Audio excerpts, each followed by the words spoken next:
श्रावण आणि चतुर्थीच्या पार्श्वभूमीवर आम्ही ह्या विविध स्पर्धा विद्यालयात घेतल्या।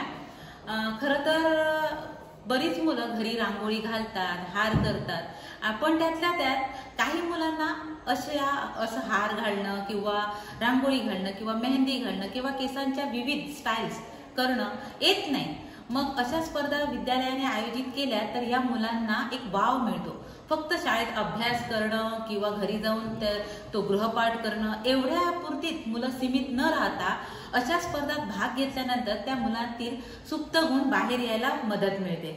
आता ह्या स्पर्धा ज्या आम्ही घेतल्या त्यात तुम्ही बघितलं असेल की बऱ्याच विद्यार्थ्यांनी सहभाग दर्शविला। आम्हाला सुद्धा एवढी अपेक्षा नव्हती की एवढी मुलं सहभाग घेतील आणि आम्ही कुणाला रोकटोक केली नाही की एवढीच मुलं सहभागी व्हा।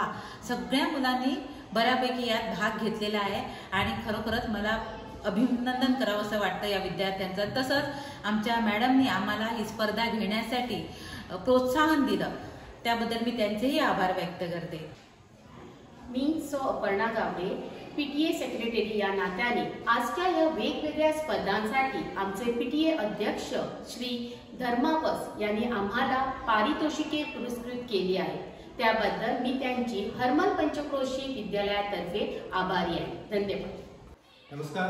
आमच्या शाळेने यावर्षी गणेश चतुर्थी निमित्त वेगवेगळ्या स्पर्धा घेतलेल्या होत्या, ज्यामध्ये गार्लँड मेकिंग, रांगोळी, मेहंदी आणि हेअरस्टाईल स्पर्धा खूप चांगल्या पद्धतीनं पार पाडली।